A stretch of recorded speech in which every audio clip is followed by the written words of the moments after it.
So you mentioned the Panda Global rankings. They are being released. The top 10 will be on January 23rd. This is for a time period from July 14th to December 15th in 2019. Any surprises? You mentioned a lot of Japanese contenders, not necessarily a surprise to you, but when you look at this, anything jump out at you that might be a little shocking? Well, just for the record, I am on part of Panda Global, but I'm not part of the PG Stats, which is the team that does the PGR. So I don't have any like insider information about like algorithms. That's an independent process, right? Correct. Yeah. But so I just want to say like I'm not like haha I know everything, and people I'm just not being mad, but like I feel like the PGR, like what they're valuing kind of makes sense to me. There are a couple issues I obviously have with it, but for the most part, the rankings have made sense. If you really look at the results and you look at consistency and you look at the data, almost everything makes sense. I would maybe venture that Leffen should have been number 50 over Ron.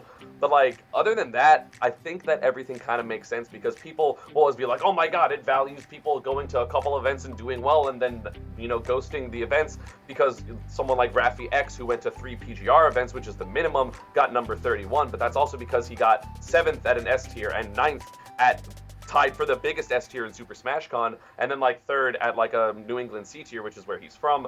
But also, you can't get top 15, top 20 with only going to 3 things. So there's obviously like a kind of a split in terms of what's important or like what's more important, depending on how far you want to go up. If it is your dream to be top 10, top 15, you have to go to half a dozen, 9, 10 PGR events every season. Like, that's definitely how it is. Many of the Japanese players go to a ton of events because there's a ton of events in Japan. The top players, of course, are going to basically every single S tier. So I feel like a lot of the things make sense. Leffen did have some questionable losses at the 2 events that weren't Summit that he went to.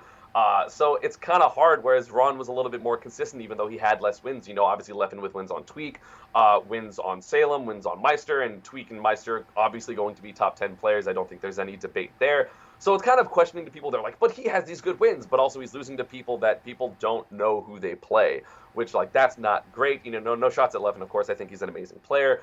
But you got to be consistent in this game, and, consistency is, it seems like, very valued this PGR. So to me, given that, I think everything kind of makes sense. If you were to predict the top 5, what would it be?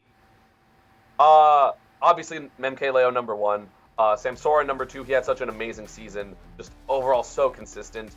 I know a lot of people are putting Nairo at number 3, but I do think Tweek is going to be 3rd because the 3 biggest events of the year, EVO, Super Smash Con, and Congo Saga, he outperformed Nairo at all of them, getting 2nd at EVO, 3rd at Super Smash Con, and then 2nd at Congo Saga. So I'm pretty sure Tweek is going to be 3rd, even though he had his downs. He had such high highs at the biggest tournaments, and that obviously is an important factor. Then, as I mentioned, 4, probably going to be Nairo. And then 5, to me, is kind of a toss-up between Mars and Zackray. Mars winning an A tier in Smash Factor and just obviously having really good wins overall. He also won DreamHack Atlanta, didn't top 8 EVO, but top 8 at SmashCon and Shine, and didn't top 8 Big House, but he didn't go to Congo Saga, so he doesn't really have a negative there. But of course, Zackray doing fantastically in Japan, although he had one really mediocre result in Japan as far as I remember, but then winning Big House.